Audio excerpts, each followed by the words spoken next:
Bonjour à tous, je vous propose aujourd'hui une nouvelle PE Car, vous savez, nos entretiens en voiture, avec un ingénieur qui cherche à sensibiliser les chefs d'entreprise, notamment ceux de l'industrie, à la transition énergétique. C'est le polytechnicien Jean-Marc Jancovici. On va se retrouver directement dans la voiture.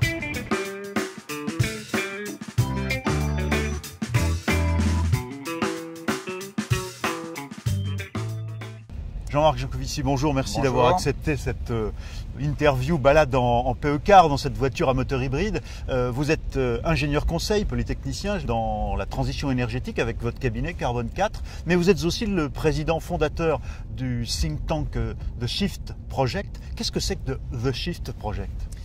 C'est une tentative pour faire exister la question climatique au sein du monde économique de manière supplémentaire, on va dire, parce qu'il y a un certain nombre de gens déjà qui font des choses. On s'est créé en 2010 et ce qu'on essaye de faire, c'est de lutter de l'intérieur ou d'agir de l'intérieur sur la décarbonation de l'économie. Et on essaye de le faire en prenant un certain nombre d'entreprises dont on se dit elles ont probablement plus à gagner qu'à perdre à demander elles aussi à ce qu'on s'occupe sérieusement de la question climat. Pour rappeler l'urgence, il y a quand même un chiffre qu'il faut vraiment avoir en tête parce que, je suis désolé de le dire, mais je trouve que le monde médiatique a été un peu défaillant sur le rappel de cet ordre de grandeur. Il faut savoir que 5 degrés sur la moyenne planétaire, c'est ce qui sépare une ère glaciaire d'aujourd'hui.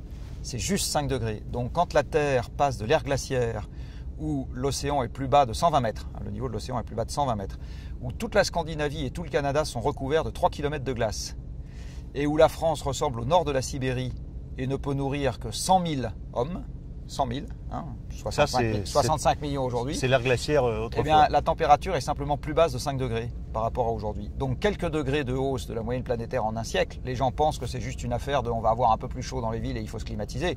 C'est la guerre partout pour moi, hein, 5 degrés de plus en un siècle. C'est vraiment la guerre, c'est la guerre partout. Parce qu'on manquera d'eau. Il va y avoir un tel stress sur les ressources agricoles, le déplacement des implantations urbaines.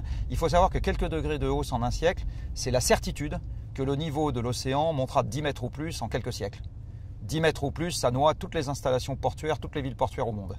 Le tiers de la Floride est sous l'eau. Enfin, donc la menace est réelle, urgente, mais considérable. Oui, et même si on regarde aujourd'hui ce qui se passe sur le pourtour du bassin méditerranéen, les gens ont aussi tous en tête la variation de température, mais la variation de température va avec une variation des précipitations.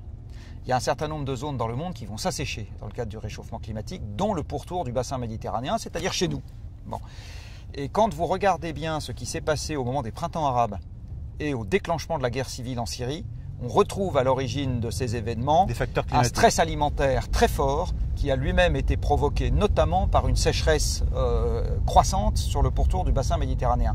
Donc les conséquences désagréables et le million de réfugiés qu'on est en train de ne pas savoir gérer en Europe sont déjà là. Il ne faut pas penser... On est déjà dans les conséquences du changement climatique. On y est déjà. Bon, mais alors revenons à votre démarche, voilà, le Shift Project. Et donc je me dis...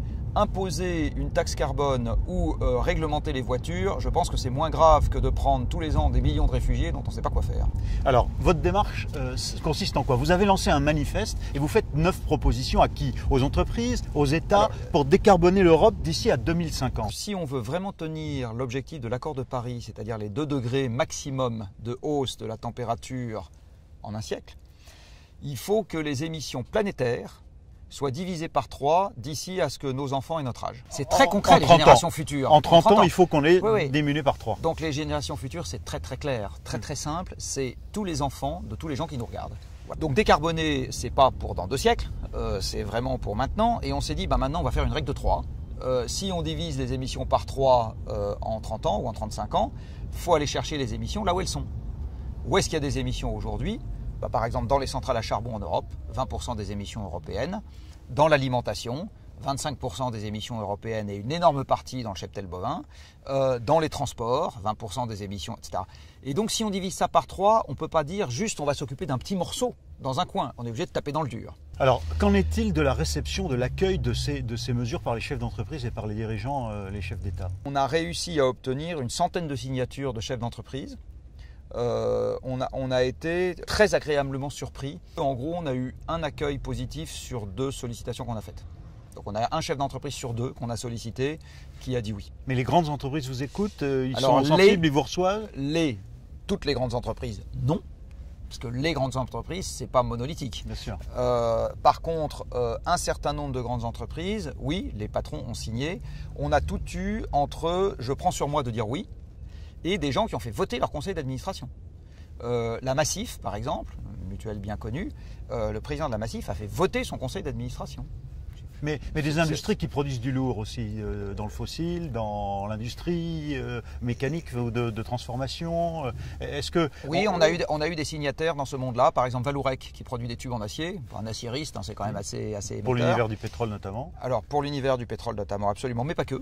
Vallourec fait aussi des tubes pour l'industrie nucléaire, et Vallourec est très intéressé par une industrie qui pourrait être intéressante pour eux, pardon de la répétition, qui est le fait de remettre le CO2 sous terre après avoir brûlé n'importe quoi. Alors, est-ce que les pétroliers et les gaziers, les producteurs d'énergie fossile hors charbon, qui ont pour un certain nombre, il y a eu le GCI, c'est-à-dire une initiative au moment de la COP21 des pétroliers et des gaziers, est-ce qu'ils ont, ayant affirmé avoir conscience de la transition, de l'absolue nécessité de la transition énergétique, est-ce qu'ils vous suivent? Est-ce qu'au moins ils vous écoutent? C'est pas pour leur jeter des fleurs, mais la première société du CAC 40 qui ait fait une journée entière pour ses dirigeants, enfin pour les cadres de direction, les 900 cadres de direction.